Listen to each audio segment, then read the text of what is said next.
teenage witch. Yes, she is. She is watching Sabrina. I think this is like the fourth time I think she's watched through it. She kind of like watches through almost all of it and then gets to the last season and kind of just skips to the end because the last season is garbage. Yeah, well, she should do her own podcast.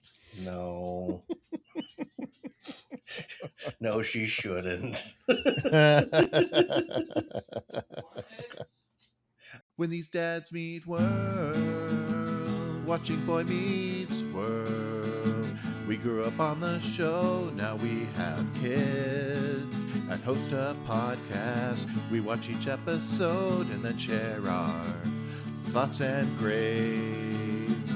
When these dads meet world. They want you to take the roles. Welcome back to a Justice League pacted Boy or Dads Meet World. Yeah, weekly deep dive into that 90s classic. Now into the 2000s. Can you believe it, Brett? Mm-hmm. I cannot. We've broken the Y2K barrier. We have all of the computers. Apparently, we're fine. I'm actually amazed they didn't have like a Y2K episode. Yeah, with as big as it was, I don't really remember even any real big references to it at all. Mm-hmm. They were in college. You'd think there would have been something. Right, you would think that there would be something in this about the way that each generation is responding to it, but oh well, we can't have nice things. We know that, Brett. Hey, if I hadn't said it yet, I'm Tyler. Joining me as always is Brett. Dad number 2, spinning the knobs and the wheels. Yes.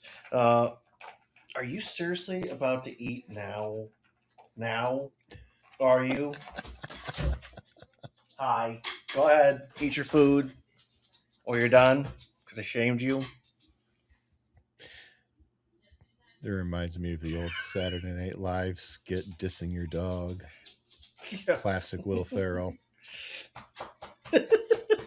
Speaking of SNL, they just did a sketch that I really appreciated.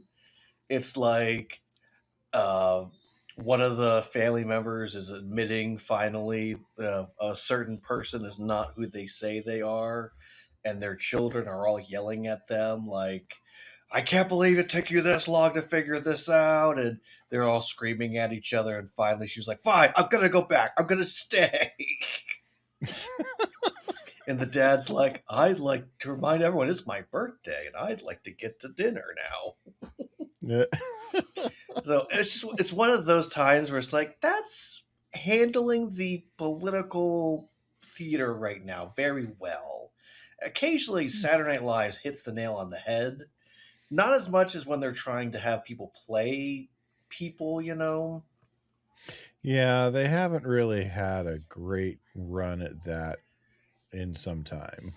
Yeah, I agree completely. Oh, there is this one TikToker that was like, I'm being suppressed. No one's watching my videos. And I'm like, I don't want to watch your videos because I don't want that much politics in my life right now. We get enough of that in a lot of areas. People might just not want to watch your stuff. Yeah, exactly. But Brett, I think we can agree that the Civil War was a bad thing. Amen. Preach. Apparently, we're getting an introductory into the Civil War in this episode. Yes. This is the first time I could say Feeny is looking like Mr. Matthews. Yeah. And that's the way, I like it. I will say there's so many references in this episode, it's hard to keep up with. There are. But we should get into this episode. We should. Good looking people, we are in episode 15 of season 7, The War. This is part 1 of 2. The War. Wherein a prank war among the 7 friends gets out of hand. That's all you get. Fun. That's all you need, really. Yeah.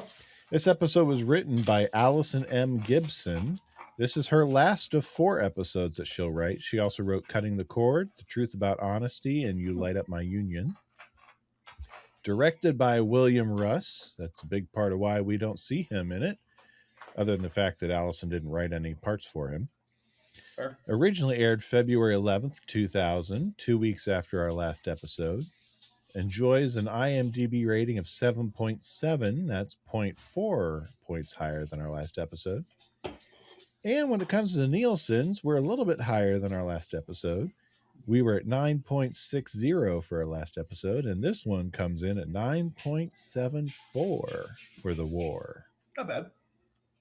Not bad, yeah. Still respectable. Still Yeah. something that any TV show today would kill for. Right. Daytime, primetime, prestige, cable, streaming, they would all kill for those numbers. Yeah. And this was on the bubble back then. Well, Brett, we start off at one of the coolest places to hang out, the RA dorm. Yeah, we get to go back to the dorm room. Yeah, it's you kind of feel like they were like, we have the dorm room set still. We need to get one more use out of it. Mm-hmm. We made Rachel an RA. We need to show her doing her job somehow. Yeah.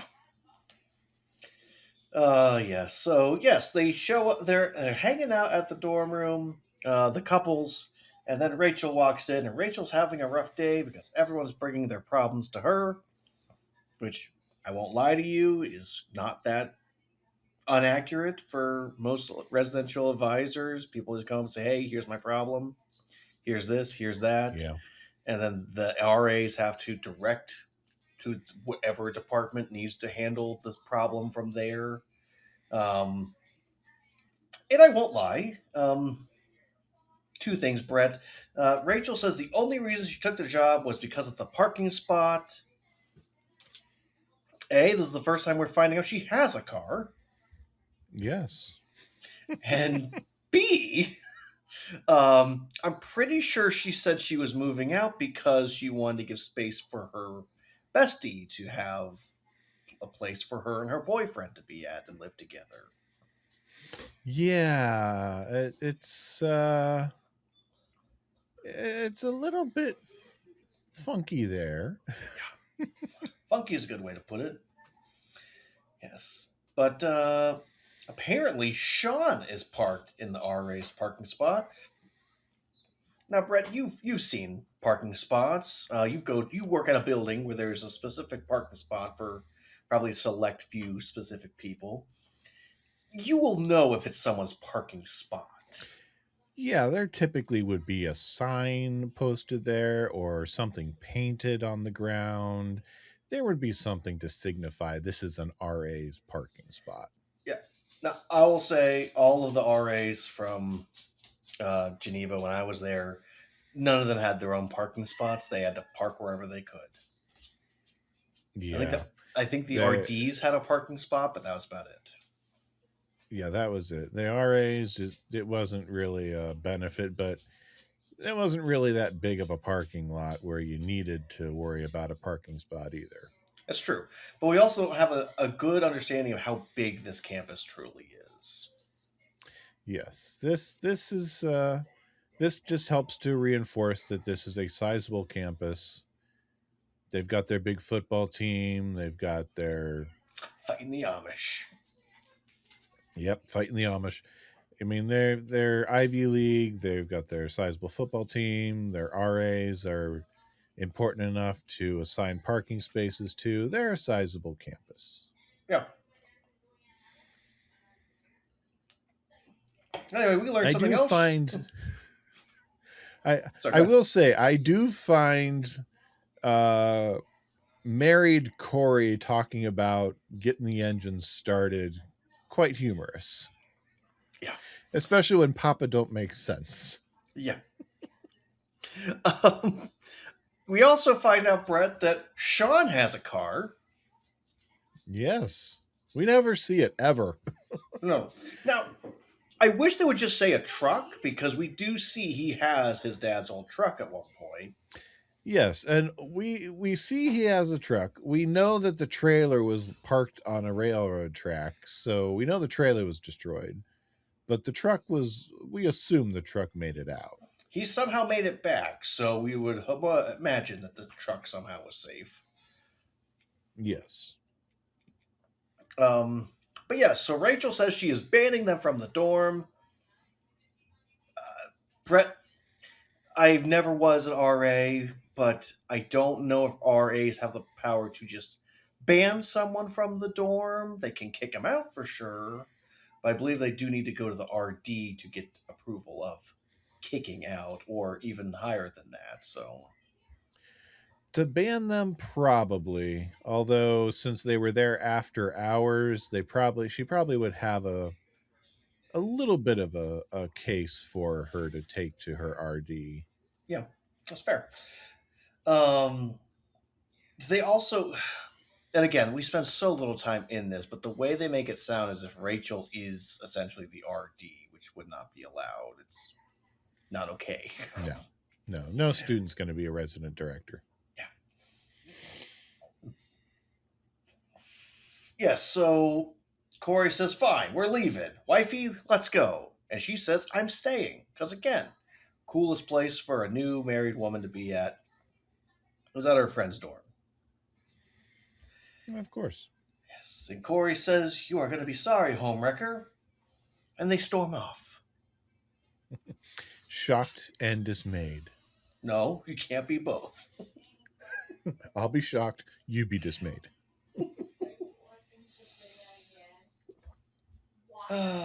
So, Brett, we have, for lack of better wording, a plot armored leap in logic. Yes. Even in the heightened world of Boy Meets World, how do they get a Volkswagen Beetle fully assembled into a dorm room while two people are sleeping? I'll never know. Yeah. The way they make it sound is if they got the car piece by piece in there and reassembled it. Not possible. No, not all. Uh, Especially not overnight. While they're sleeping in the room. And we assume this is at least second story. Yeah, well, potentially. I can't. I'd never assumed this was a ground floor dorm room. Well, maybe. We never get confirmation on that for sure. No, we never do. But I mean, this is just carrying the tire alone for Corey is going to be Yes. ridiculous. Not to mention reassembling the car into working or condition. There are some very big leaps in logic here. Yeah. I don't know. I guess it's just TV magic, Boy Meets World magic, you know. I mean, I will say, Yeah. Feeny does say multiple times, how did you do it? Like, even He he's does. amazed they were Yeah. able to accomplish this. And maybe they just. Brett, maybe this is just one of those things that when they were at their own dorm room, they said, hey, there's enough space here. We could fit a car in here. And they worked it out, figured it out. It's just a matter of motivated enough to do it. Sure. Why not? Maybe. I still call shenanigans, but Absolutely. But the bit is amazing. oh, it's hilarious. I laugh every single time. I know it can't Yeah. be possible. I know it's ridiculous, but the glee that the boys have, the reaction that the girls have is just spectacular. Oh yeah, it works. It properly puts the stakes where it is appropriate. That she had a problem with the car, they took care of it. Yep. It's no longer parked too far away. It's now conveniently located. Yes. But yeah, well, also makes me wonder, so then does Corey drive his car back to his apartment. Like, how the structure of all this doesn't make sense. Yeah. We need a map.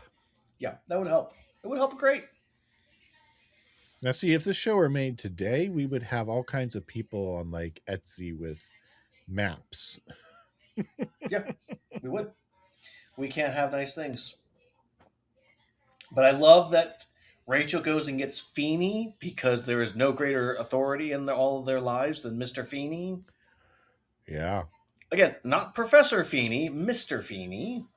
that's right. Mr. Feeny, because she's been Yes. hearing for 2 years about the great Mr. Feeny. Yeah, which, in fairness to her, especially like, okay, if she has like an RD who is useless, like they don't do anything, they're just there to cash a check, they're doing a grad school, like they don't care about this job whatsoever. I get it.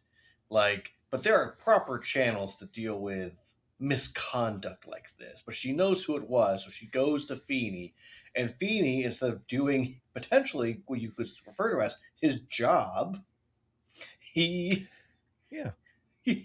like, not that he was required to punish them, but he he had a responsibility to report what occurred, and you know, disciplinary, sent to the disciplinary board or something.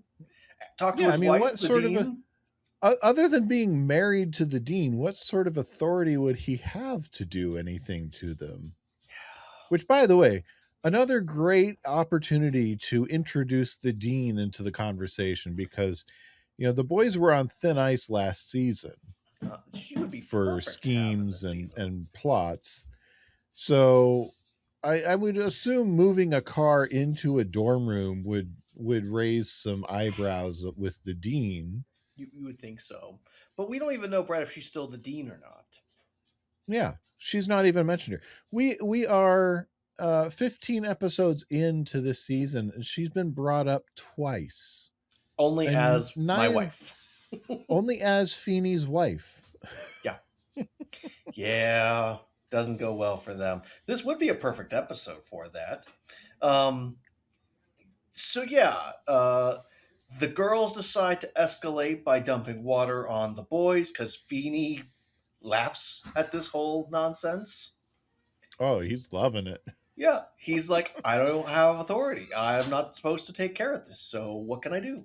Relax, take a nice drive into your closet.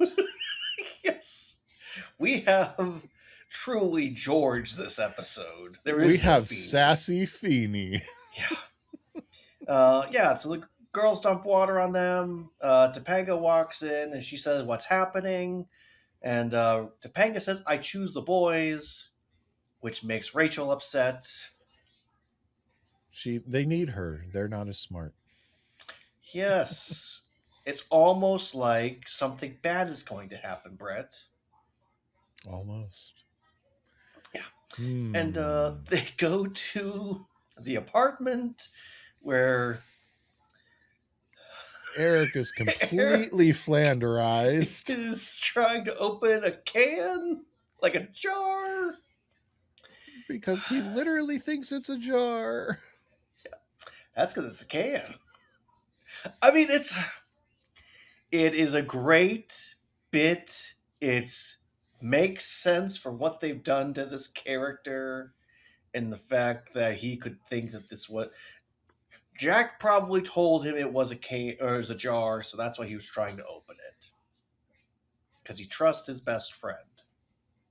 There, Yeah. Probably handed it to him and said, "Here, open this." probably.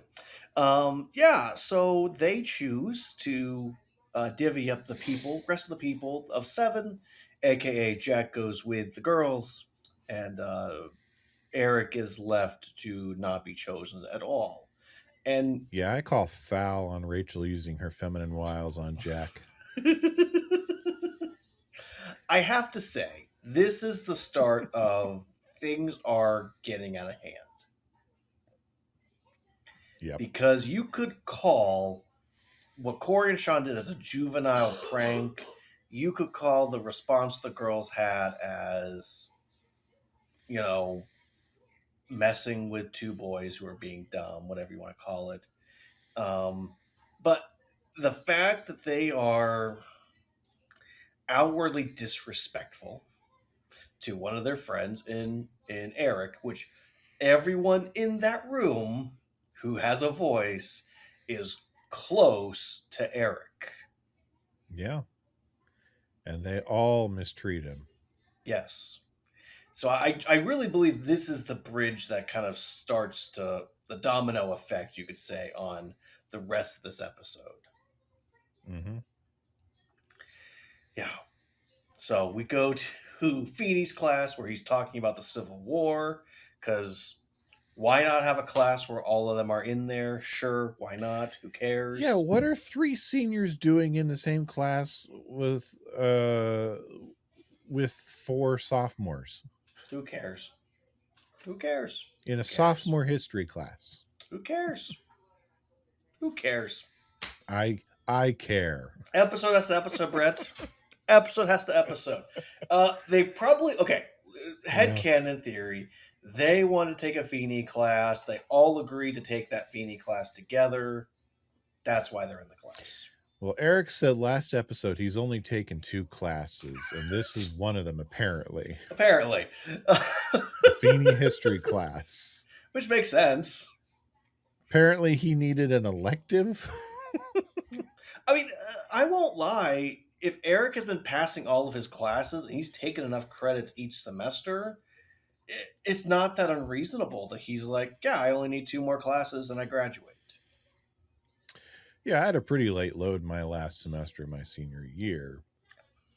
So it's very possible. It's just very, very odd that in Eric's last semester of his senior year, he's taking a sophomore history class as one of his last 2 classes. Yeah, but they're taking general ed, Brett. Yeah, they're graduating with general ed degrees. Yeah. We then get the first prank, if you can call it that, because they glued their pants to the seat, which why didn't they see that before class? Okay. Somehow they dump honey on their heads because Yeah, being able to rig that up without anyone noticing during class was pretty impressive. yeah, that means that the little lever they pulled would have had to bring back tiles and then dump out the buckets without it falling on their heads. Okay. Now, there's a lot of work that goes into this. Yes, a lot of work. And then a bear has to show up. Yeah, I would say disassembling and reassembling a car, putting it into a dorm room, prank. Super gluing 3 people to their seats, dumping honey on them, and releasing a wild bear into the room borders on attempted murder. Yes. Like, my problem came down to when they were trying to talk to Feeny about it. He goes, well, you must have been glued to your seats. I was like, There's some real escalation there. There's some real Feeny, actual danger. You're not concerned that a wild animal was just roaming in the hallways of a college building? That someone brought a bear onto campus? Where are the permits? Seriously. Like, I have no problem in my headcanon figuring out how they paid for it and how they found it. Yeah. But even a trained bear is going to be dangerous in that situation. Yeah. Yeah, I don't know. Because you can't train a bear. You can't train a bear. Is there a female bear? Yeah. Yeah, I will say, I think that the institution is kind of failing them at the moment. Yeah, I think so. Because even... Okay, I know they're adults. I get that. Feel you. Got it. 19 to 24-year-old-ish peoples are not the smartest of peoples. No, They their might brain's have not quite there yet. yeah, they might have some intelligence, but that doesn't mean they make wise choices. We'll get to more of that here in just literally seconds. But Brett, Yeah. I feel like there's a point in which Feeny, as the professor who has been notified of this situation, does have a responsibility to see if he can find a way to make things tampered down. Yes, he should see the escalation and really should. He does have a responsibility to see this as it is and to say, at the very least, step in and say something. Yes, and he's choosing not to. Yeah, especially since this prank took place in his classroom on school Yes, grounds. yes, I mean, granted, the car took place on school grounds too. yes. But it was he literally walks out. This happens like it was in his general vicinity. Yeah, how did no one see that bear when they left class? I don't think we'll ever know. No. Brett, let's just for the next session at hand, this next little moment we have, can we just agree that everyone except for Rachel is wrong? Yeah. Okay, good. So the first two who are wrong are Corey and Sean. The next people who are wrong are the writers.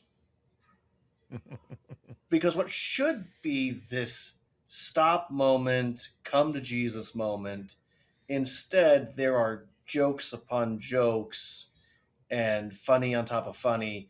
And we get to a point where we just ignore the actual what happened. Hmm. Because, Yeah, there's a lot for what is done to Rachel. There's a lot of humor laid on top of it. yes. I mean, What? Sorry. as as humorous as they are, Corey's escalating uh-ohs as people get more and more in trouble. They add levity to it, but that's a pretty serious thing that they did. Yes, absolutely. And I don't think, and maybe it's just because it's the early 2000s now, but maybe they just didn't have the words and they didn't want to get into the minutia of how horrible this truly is that they did. All they really focus in on, you hurt her feelings. But they literally Yeah. took something that was a personal thing and they displayed it for all to see that Rachel knows. Hmm. That's not something that should just be moved aside. Yeah. Because if you think about it, Brett, the first thing is that Corey says it right away. Oh, I'm so sorry. We were just trying to escalate. And then they say it was a great picture. And Sean says, I made a wallet size. Yeah, that's not. Gross. Yeah. That's. I was searching for words. Gross fits perfectly. Yeah. And Angela and Jack are immediately supporting her. Also, they were wrong for putting up, I don't know, 14 of the pictures. Hmm. And the fact that there's no staff people to say, hey, don't put this up here. Are you gross? Yeah. Yeah. Who else works at the student union besides Eric and Jack? We don't know. But yeah, it's a violation against Rachel, and unfortunately it's not treated as such. It's just treated as Yes. hurt feelings, and we don't really get the gravitas of what it should be treated as. Yes, this is, I think, violation is a great way to put it. Because even after this, Rachel is then snapping towards Jack and Angela, saying, "You two are with Sean." And she still is. I mean, I will say, I think in this moment, her rationale is not there, which is fair. These are supposed Hmm. to be her friends, and she has betrayed her. So now she's wondering who else has betrayed me. And so I Hmm. think in her fear, she thinks, oh, and Rachel, and not Rachel, Jack and Angela are a part of this because I'm the only one up there. I'm the only one Yeah. who's being embarrassed. Yeah. And when you think it through, I mean, Jack was the only one who the picture was for, Huh? and the only other person who could have had access to it was Angela. Huh? So I mean, who else? How else is it going to get there? Right. Also, if you're in this war, why would you ever allow your significant other or anyone to go into your personal area? Yeah, that wasn't very smart on Angela's part. Just a quick aside, you know. So the Yeah, logic. yeah, and logically not very smart, especially since they were as We're talking just ridiculous for a as they prank war. were. We're just talking for a prank war. We're not talking about the other part we were just talking about. Yeah, as ridiculous as they were with making Sean and Angela have their hands up in the air for a little quick peck while they were super glued to the seats. The fact that she let him go back in her room unsupervised to get a book he left behind is ridiculous. Yes. Um, so yeah, so Rachel is kind of snapping at everybody, and also it's revealed that Angela has given a picture to Sean, and Sean and Jack show each other these said pictures. Not creepy at all. No, not creepy or weird at all. I get they're brothers and they're being bros showing off, but like, I how do I say this delicately? The picture that they have of Rachel is actually quite tasteful. Like it's not inappropriate because they're showing the picture to everybody, but Hmm. it would be better if we didn't know what the picture was. All you saw was her face. Um, Yeah, it's tasteful because this is the 8:30 time slot. yes. So It's tasteful, but it's coded as something that's a lot more. yes, but there's realms of things that occurred before and personal stuff that is all being betrayed right now in this moment, and things are starting to come out. Hmm. And then Topanga shows up. Yeah. And this is an episode where I go, I don't get who Topanga is right now. Because all she cares about is the fact that her husband and her other best friend didn't have her be a part of this, and they did something bad that made her sad. Yeah. The real Topanga would have been all over Rachel, apologizing, bending over backwards, apologizing, and just walking away from Sean and Corey. And Corey'd be sleeping on the couch. Yeah, what they did doesn't just violate trust that Rachel has for all of them, but I think it violates the trust everyone has with each other.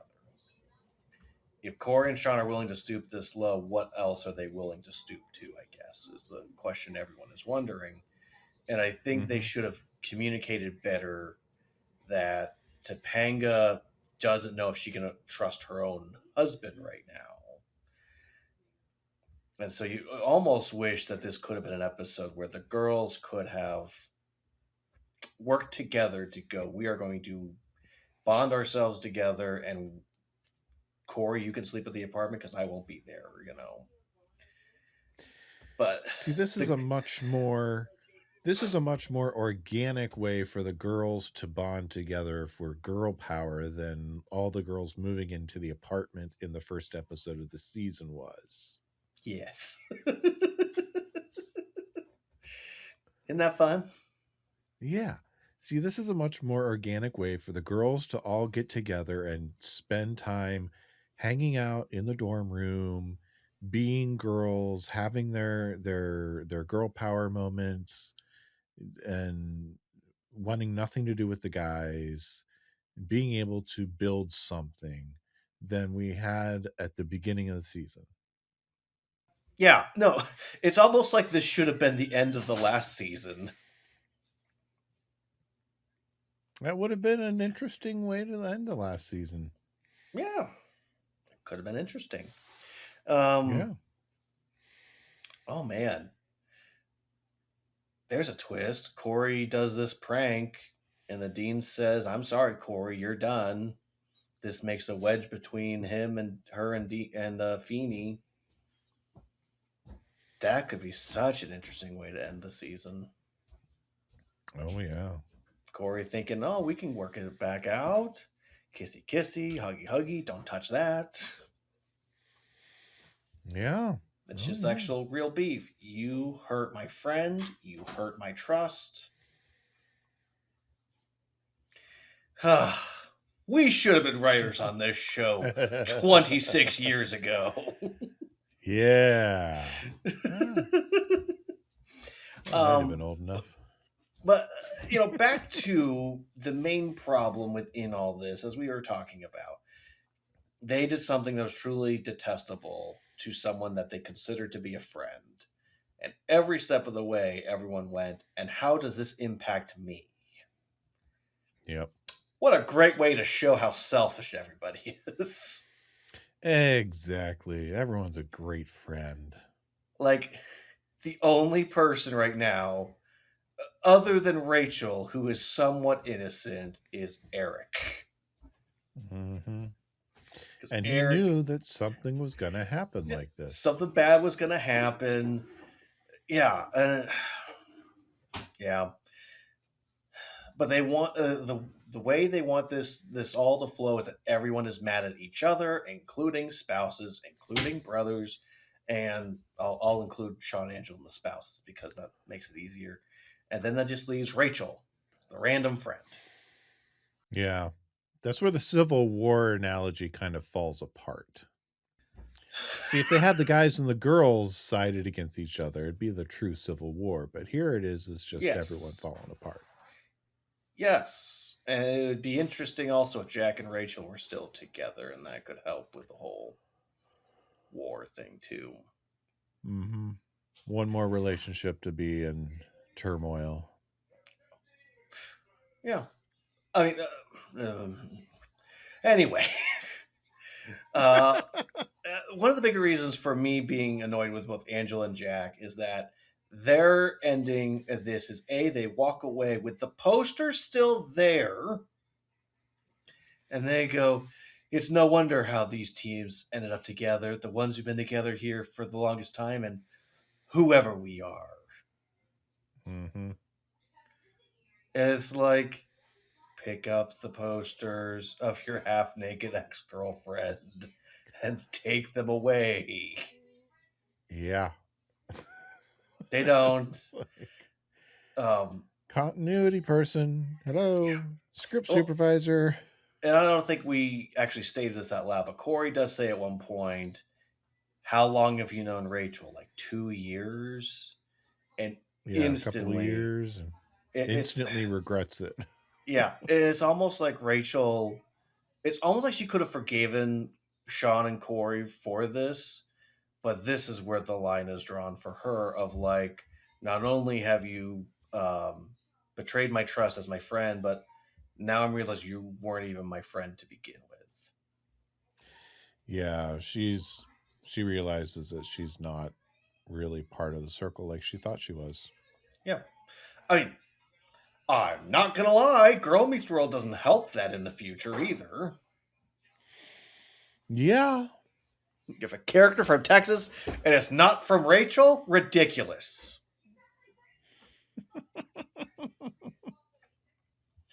Anyway, we go So through another big fight in the student union for the second yes. week in a row. Yes. The student union is where life happens. I haven't Yeah. even kept up with looking at the script at this point. I'm like, wait, what is next? I can't remember. I think next we got Corey and Topanga arguing in the bedroom, and Corey gets the Yes. butt. Well, Brett, how often would you say that you and the wifey over the years, after maybe something has occurred, not this intensity, but afterwards, it's like in the bedroom, that's where you huddle and go, wow, we have to talk about what just happened. There have been a few. Yeah. Um, yeah. They're trying to talk it out, and it sounds like, and I could be wrong, but Topanga is more upset with Corey because she felt left out than what he did to her friend. Yeah. Yeah, it really does, because it could have been she wanted to be a part of that for once, and they went and did it without her. Yeah. It's like she wants to now be a part of that original table, and they said, no, you're gross.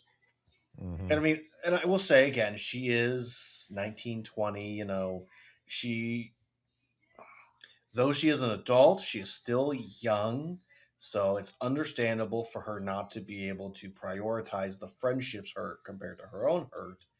Um, at the end of the day, though, I think she's on the wrong side. Corey and Sean are still the ones in the most wrong.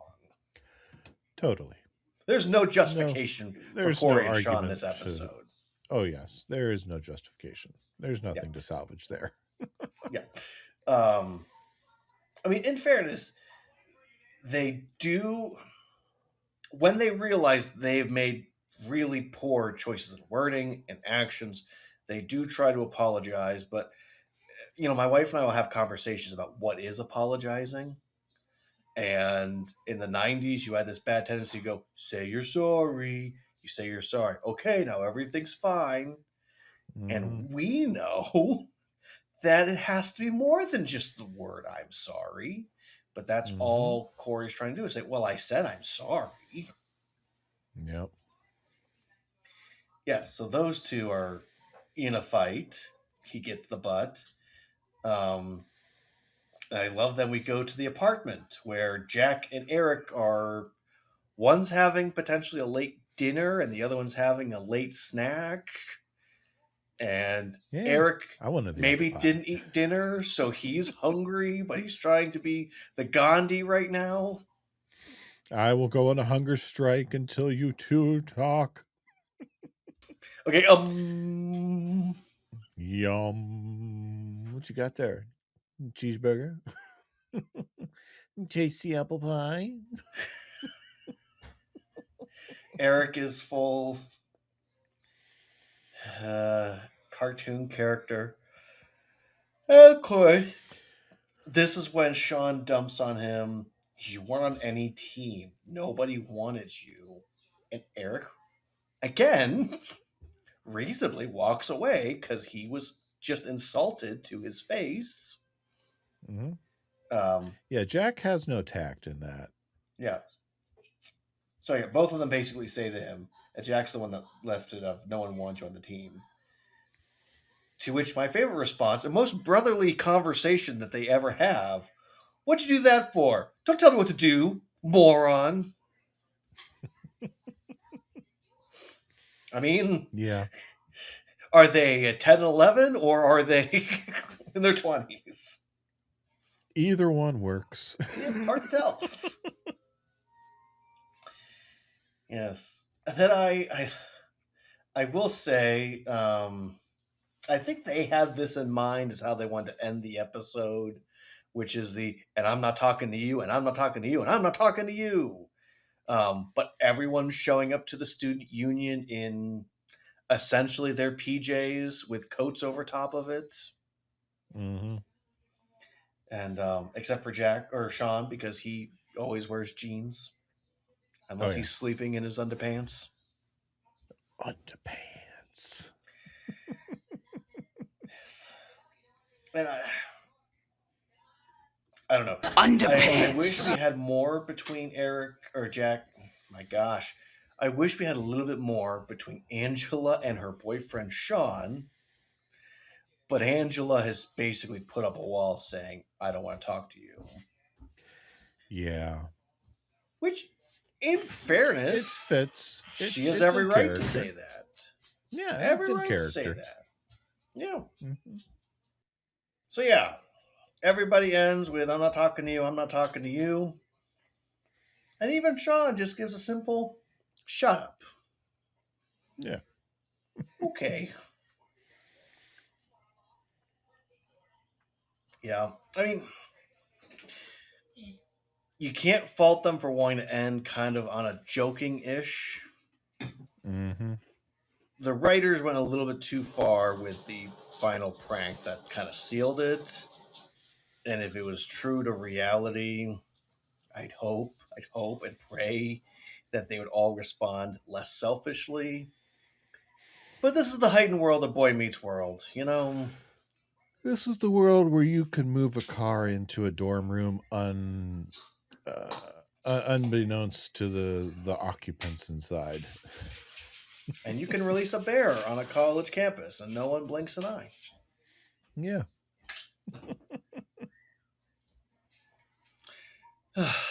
Well, shall we go to the deep dives? we shall. People, people, people, people, people, people, people. Am I the only one who read the summer reading list? Just tell me! Gosh, all of your sounds are so loud. I can't adjust the levels. All of a sudden, that music starts like, oh my gosh.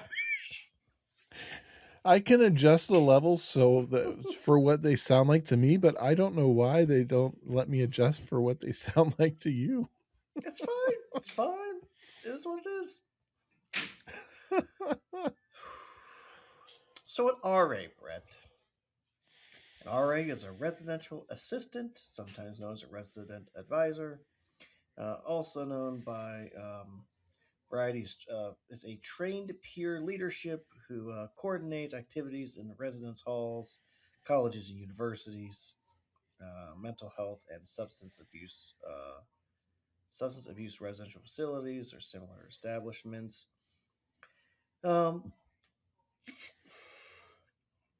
the RA is meant to be kind of this mentor figure that kind of gives someone that the most students can go to get support and get help when is needed.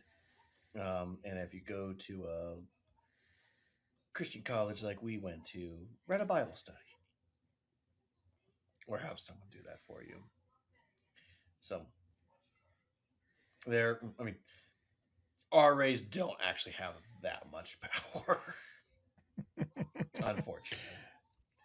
No. Or fortunately. I don't know which one. Brett, a classic Beetle. The car, not the bug, is roughly about 160 to 163 inches long and about 60 to 62 inches wide. So to fit into a dorm room, which is roughly standard room is roughly 180 to 250 square feet. It's a big stretch. Could you do it? Potentially. Is it more of a you could do parts of it and not the whole thing? Most likely. But to do what they did is impossible. especially with the amount of items that are in there, like dressers, wardrobes, desks. My dorm room, I had two other roommates, so literally, um, I had no room for a car Yeah. or even a futon. Yes. Brett, did you wonder what a mutton is? Mutton? Oh, I know Yeah. what mutton is. Well, so do I. But a mutton is a sheep that is not old enough yet. It's older. Um, it's a little older than 2 years old. Roughly a year to 2 years is the rough range of a mutton. So they're sheep that are almost big sheep, but they're not quite there just yet. And lambs are under a year. So muttons are like the toddlers of the sheep world. Meh. Yes. We also talk about, we'll have to talk about that for Girl Meets World. Okay, what's next? What do I got? What's this? Oh yeah, American Civil War. Fought April 12th, 1861 to May 26th, 1865. Some people differ on the importance of the Civil War and what was fought over. Um, but the gist of it, that those that don't know, because I know that some schools aren't great at teaching history. I questioned many times of what my sister was learning when she was learning history. But one country, the Confederacy of the South, wanted slaves, and the other, the United States, did not. And so they fought to keep everybody together. Lincoln is considered our greatest president of all time, and he was shot for his efforts. So if you do something good, it's going to make someone mad enough to want to kill you, Mm-hmm. apparently. So I will say, I've been to Ford's Theater. It is a very powerful place. Highly recommend if you're ever in the DC area looking for something to do. So, Brett, let's just go into a definition of practical jokes or a prank. It's a trick played on people, generally causing the victim to experience embarrassment, perplexity, confusion, discomfort, or irritation. The perpetrator of the practical joke is called a practical joker or prankster. Yeah, most often common is on April Fools. Brett, can we agree on something? A prank is only a prank if the person who's being pranked can laugh about it. I would agree with that generally. Yeah. Yeah. You know what? I'm going to skip the Gandhi because I don't think we need to get into him. I think we've talked about him before. But I think we have. Yeah. yeah, I don't remember when, but I think at one point we had talked about him. That that first year, we always talked about someone new in history. Let's do this, Brett. When I was a teenager, it wasn't that uncommon for us to go, "Hey, let's mess with Brett." And one of the times we messed with you was me and my two other buddies, we both grabbed something from your home, like your diploma. I think there was like a picture we took. Like we just took a couple of different things and we like hid them from you, like in our oversized coats. And when we got to the church for our youth activity, we kind of just put them on display somewhere else. Mm-hmm. To which, when you found them, you giggled and said, "Why did you guys do that?" And we laughed and said, "Because we thought it'd be funny." Harmless prank. Harmless prank. Yes. Yes. Now, if on the way home you decided to escalate that and get us into a car wreck, you'd be like, "Can you believe it? I put you guys in the hospital. Great prank, right, guys? Not so harmless after all. Yeah. But someone had a tendency to use his platform as a youth pastor to mess with teenagers, so we felt justified, normally in messing with you back, is the way I always looked at it. Mm-hmm. Yeah, and generally, if I've always been a firm believer in don't dish it out if you can't take it. So Yeah. I'm say I don't think any time we've ever done any sort of prankings, it wasn't harmless. So, but yeah, I did have a group once smear shaving cream all over my car in a prank that I wasn't too appreciative of because that could do damage to the paint on it. And that was done while I was out of town. So it sat for about a day and a half. nope, we did not do that. No, that wasn't you guys. No, we decorated it, but we did not put shaving cream on your vehicle. No, that was a different group. That was not too appreciative of that prank. Fair. No, our collective never did anything too bad. Our I major was pranks involved were, we're going to move all the couches before Brett can. Prank. I was once involved in a group that we stole the Christmas tree out of one of the dorms at Geneva and moved it on top of the student center during finals week. That was a fun, harmless prank. Yeah, I'd say so. Yeah. So Pierce lost their Christmas tree, and it brought joy to the rest of campus during finals week. How dare you guys? I should have known. How dare you take on the Brotherhood of Pierce? Our house was officially part of Memorial, so. Yeah, well, no one likes Memorial.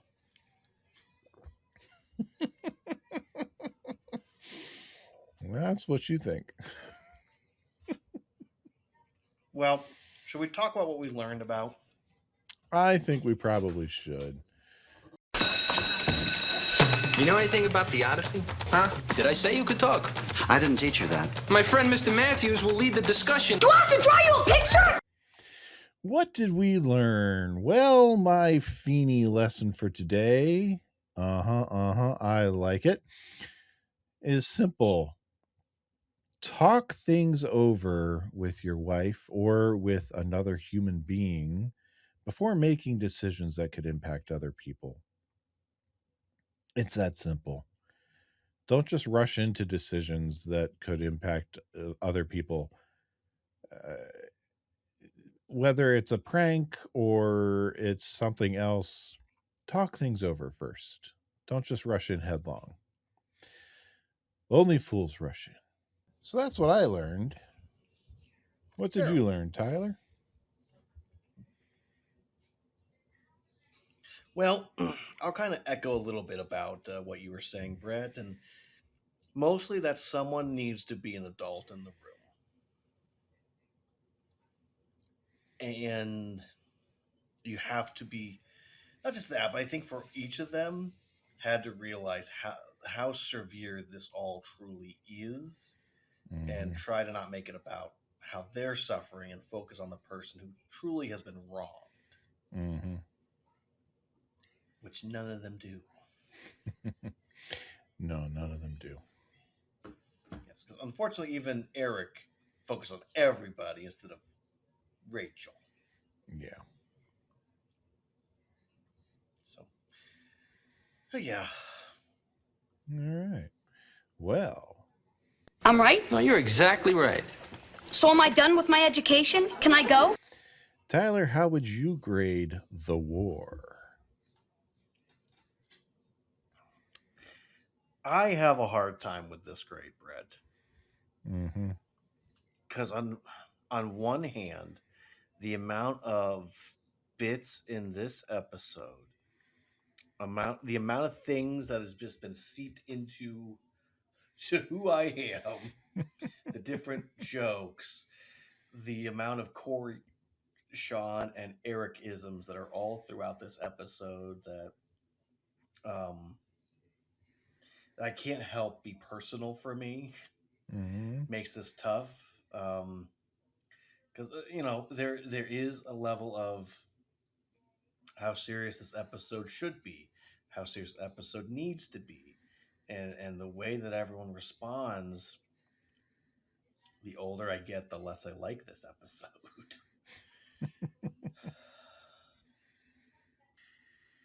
Yeah, I think I'm gonna need to go with like a C+ this go around.